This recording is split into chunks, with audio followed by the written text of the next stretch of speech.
आदि में वचन था और वचन परमेश्वर के साथ था और वचन परमेश्वर था। यही आदि में परमेश्वर के साथ था। सब कुछ उसी के द्वारा उत्पन्न हुआ और जो कुछ उत्पन्न हुआ है उसमें से कोई भी वस्तु उसके बिना उत्पन्न नहीं हुई। उसमें जीवन था और ये जीवन मनुष्यों की ज्योति था। ज्योति अंधकार में चमकती है परंतु अंधकार ने उसे ग्रहण ना किया। वो जगत में था और जगत उसके द्वारा उत्पन्न हुआ परंतु जगत ने उसे नहीं पहचाना।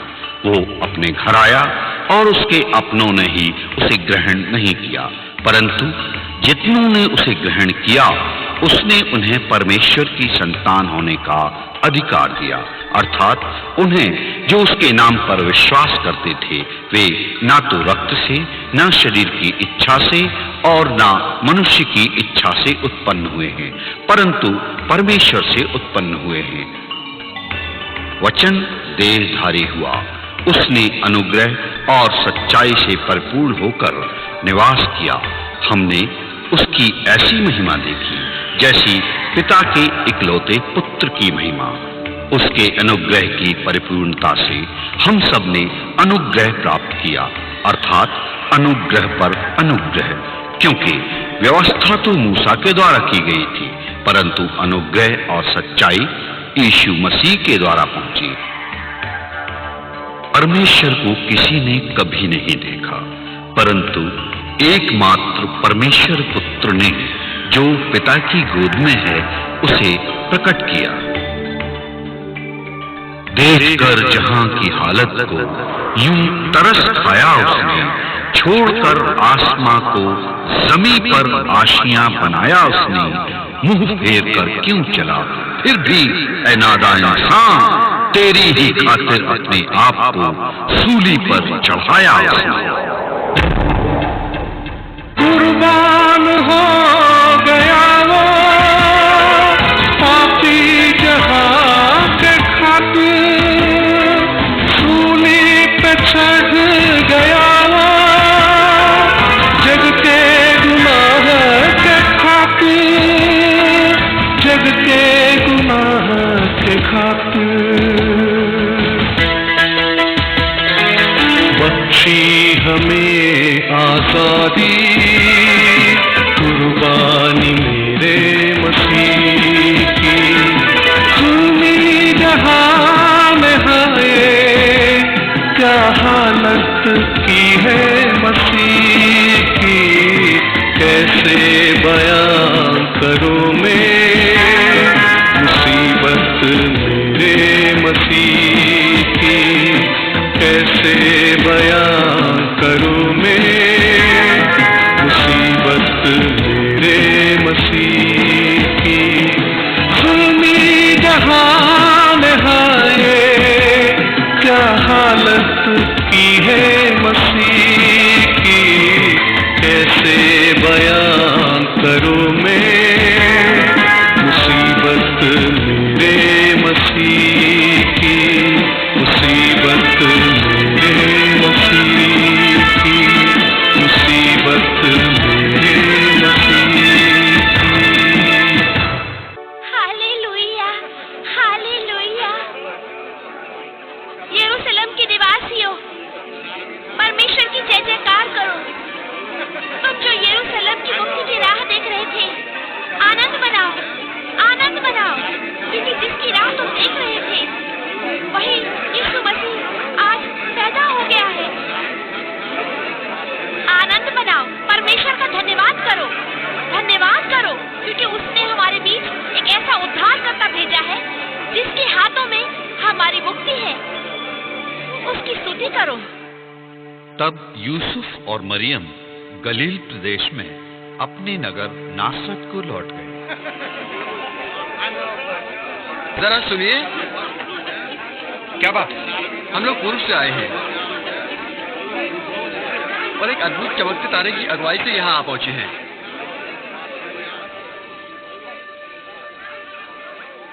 हाँ, ये लोग हैं कौन?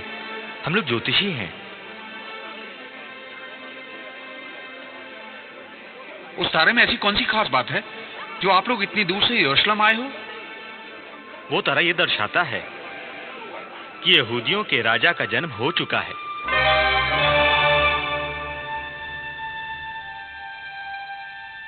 ये हम क्या सुन रहे हैं? जी हाँ, धर्मशास्त्र में लिखा है।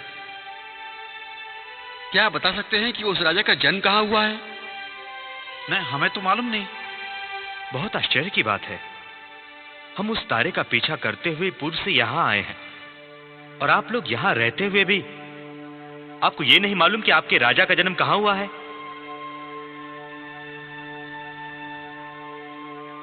हाँ, भविष्यवक्ता को कुछ कहते हुए मैंने ऐसा सुना है। शमौन भी कह रहा था कि उद्धारकर्ता जन्मा है। क्या तुम लोग उसी के बारे में पूछ रहे हो? हाँ हाँ, कहाँ है वो?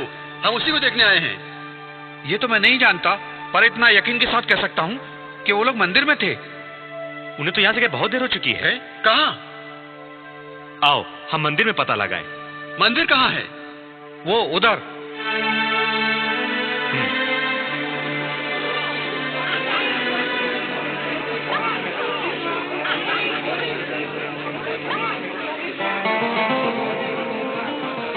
कौन थे वे लोग? पूर्व देश के ज्योतिषी। ज्योतिषी? क्या कह रहे थे? यही कि उन्होंने यहूदियों के राजा का तारा देखा है और उसे ढूंढते हुए यहाँ आए हैं। यहूदियों के राजा का तारा? यहूदियों के राजा का तारा देखकर यह सूचना तो हेरोदेस को देनी ही चाहिए।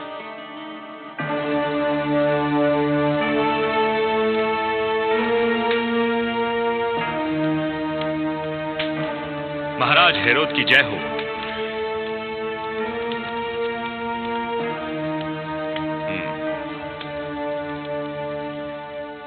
इस समय तुम्हारे यहाँ आने की वजह? क्षमा याचना महाराज, सूचना अति आवश्यक है जिसे आप तक पहुंचाना आवश्यक समझता हूं।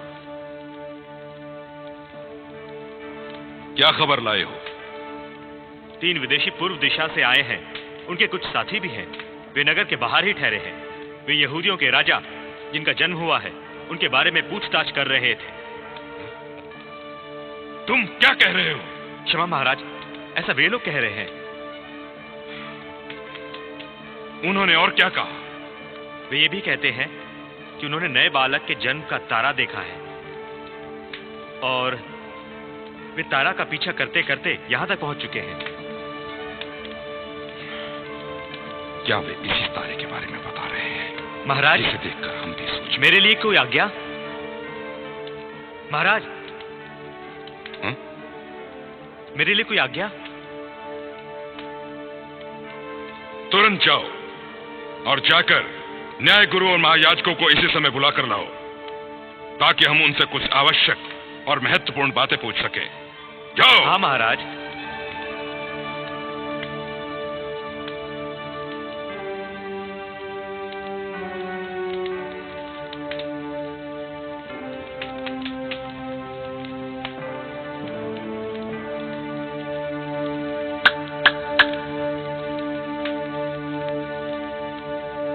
मेरे खास मंत्री को बुलाओ।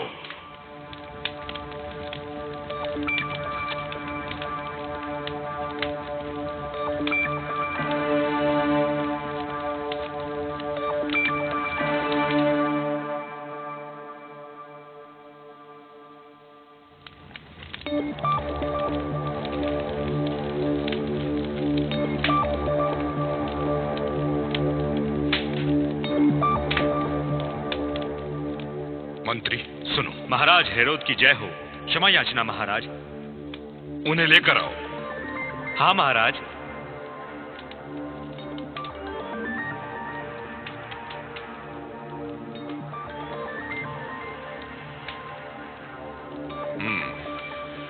तुम सब लोग सुनो।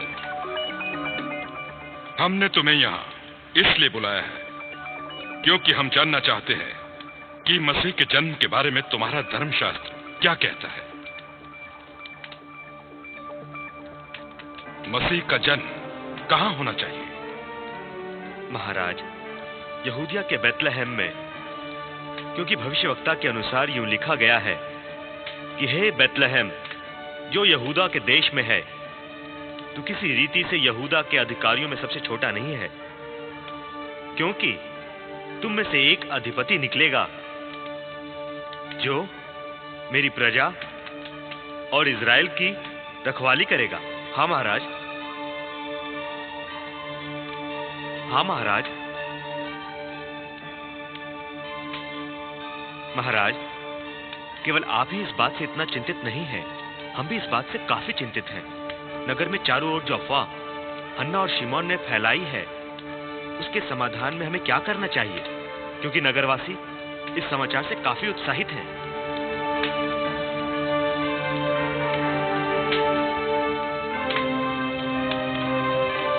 जी हाँ महाराज, और इतना ही नहीं, लोग कहते हैं कि उन लोगों ने उस बालक को, जो नवजात शिशु है, उसके माँ बाप की गोद में खेलते हुए देखा है। क्या?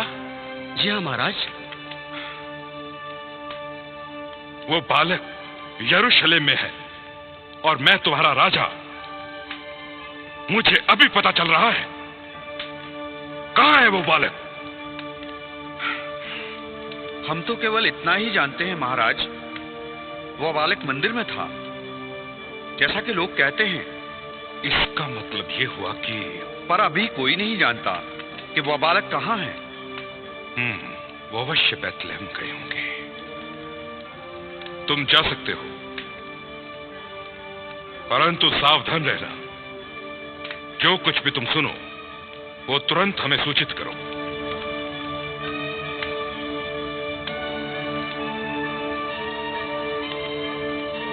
जी महाराज।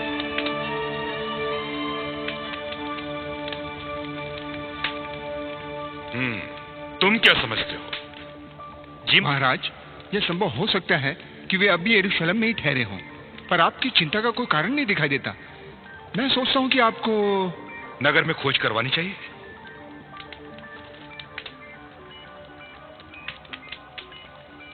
पर तुम सुनो, अपने सिपाहियों को नगर के चारों ओर भेज दो और देखो कि क्या वे अभी तक यहां हैं, और हमें सूचित करो। ठहरिए महाराज, मेरी सलाह से आप उन ज्योतिषियों को निमंत्रण दे करके राज दरबार में बुलाइए और उनसे पूछताछ कीजिए। जहां तक मेरा ख्याल है, वे सिपाहियों से घबराकर कुछ नहीं कह सकेंगे।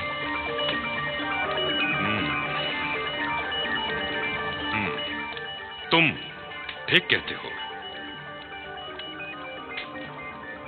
अपने आदमियों को भेजो उन्हें ढूंढने के लिए, और फिर तुम जाकर उन ज्योतिषियों को चुपके से निमंत्रण दो कि हमने प्रीति भोज पर बुलाया है। जी महाराज।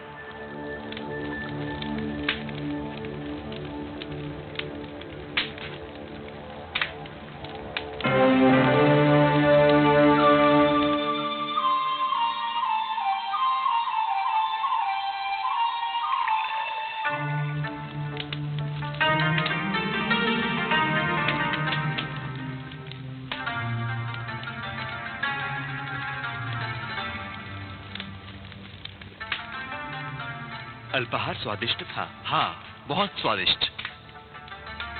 धन्यवाद। किंतु महाराज, आपके शाही दावत का आशय क्या है? हाँ, हमें बताइए महाराज। यहूदियों का धर्मशास्त्र भी उस बालक के जन्म के विषय में संकेत करता है। न केवल इस्राएल की प्रजा, लेकिन हम भी उसकी बाट जोह रहे हैं। मगर हम कितने बदनसीब हैं कि यहाँ के महाराज होते हुए भी उस बालक के जन्म के विषय में अनजान है। जबकि सच्चाई यह है कि उस बालक यहूदियों के राजा को देखने के लिए हम बहुत बेचैन हैं। हम सब भी आश्चर्यचकित हैं, आप यहाँ के राजा होते हुए भी। इसीलिए तो आपको बुलाया है।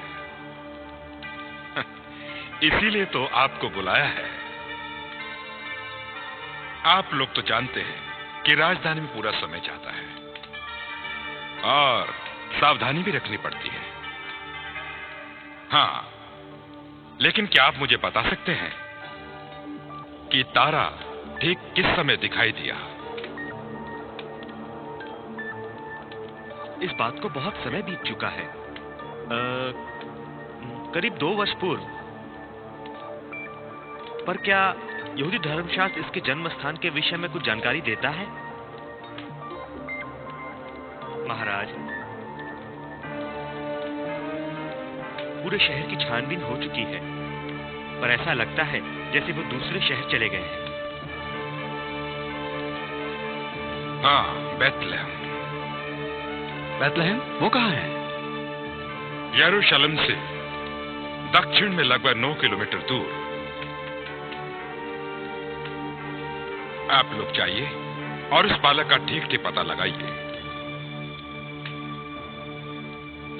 उसके विषय में मालूम कीजिए, और जब वो मिल जाए तो हमें समाचार दीजिए,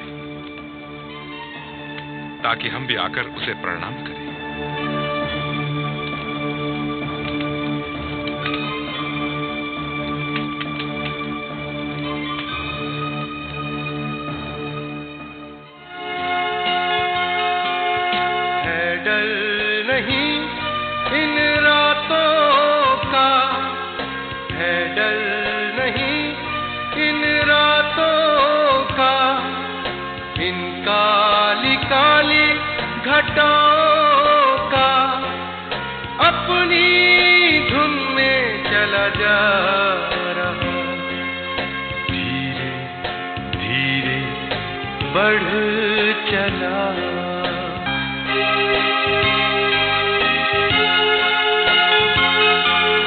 सजदे की खातिर ये चल दिए, सजदे की खातिर ये चल दिए।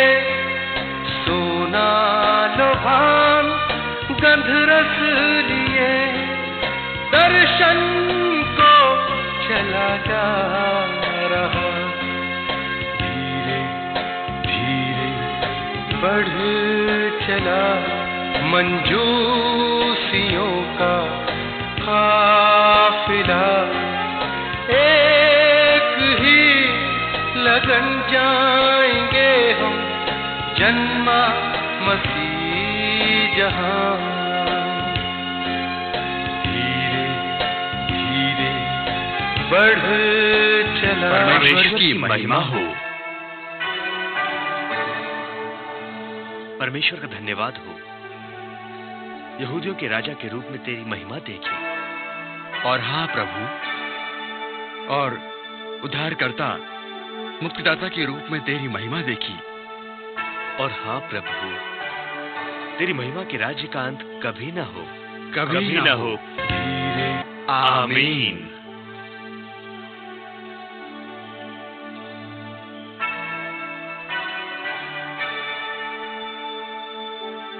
ये क्या है? परमेश्वर के चरणों में मेरी एक छोटी सी भेंट, सोना। हमारे उद्धारकर्ता के चरणों में तुच्छ भेंट, लोबान।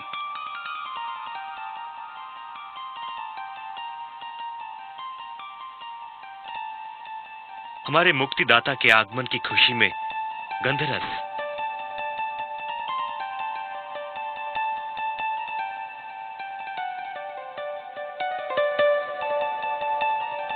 परमेश्वर का धन्यवाद हो, अपनी मंजिल पर पहुंच गए। हाँ, उसकी स्तुति हो, उसका अनुग्रह हम पर सदा रहे। प्रभु के दर्शन पाकर हम धन्य हुए।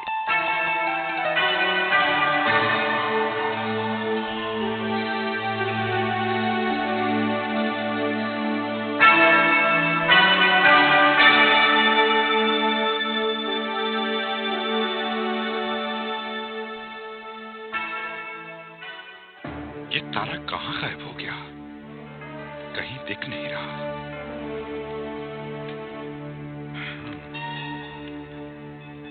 मेरा सलाहकार। महाराज, इस समय मुझे बुलाने का कोई विशेष कारण? हाँ, ये 3 ज्योतिषी अभी तक लौट कर नहीं आए। हाँ, उन्होंने आने में देर तो की है महाराज, किंतु ये सब तुम्हारी सलाह का नतीजा है। बालक खोजने सिपाहियों को भेजना चाहिए था, उन ज्योतिषियों को नहीं। महाराज, मैंने सोचा कि आप भूल गए होंगे और आपका क्रोध शांत हो गया होगा।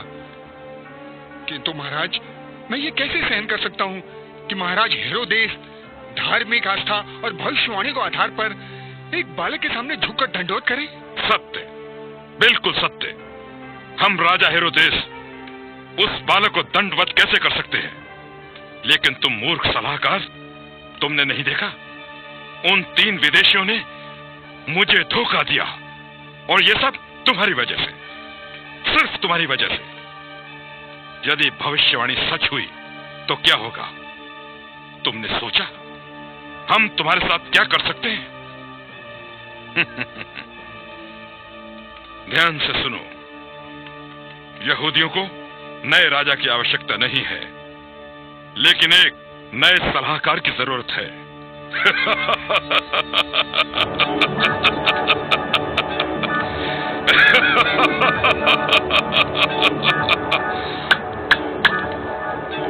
सेना नायक को बुलाओ।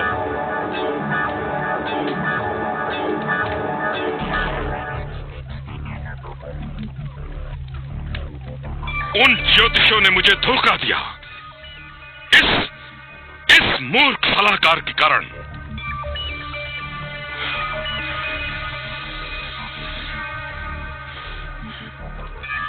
उनके बताए हुए समय के अनुसार लगभग 2 वर्ष पहले उन्होंने तारा देखा था। हमारी आज्ञा लो, बेथलेहम और उसके पास के नगरों में जन्मे 2 वर्ष और उससे छोटे बालकों को मरवा डालो, सब बालकों को मरवा डालो।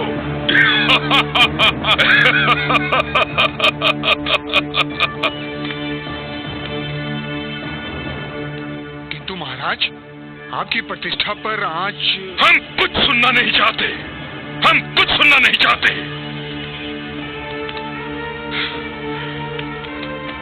हम कभी सुनना नहीं चाहेंगे कि हमारे सिंहासन पर कोई दूसरा राजा बैठे।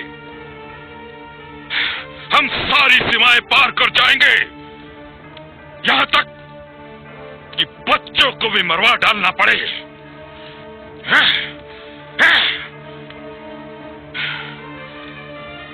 हम चाहते हैं कि यह काम कल सबसे पहले किया जाए।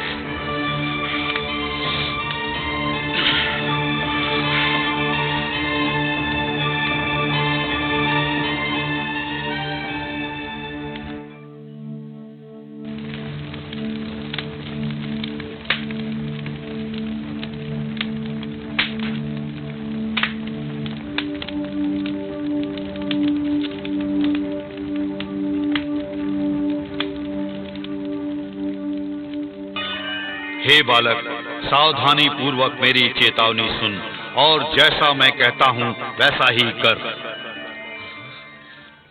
आवाज तुझको दे रहा है, आ गुनहगार आजा,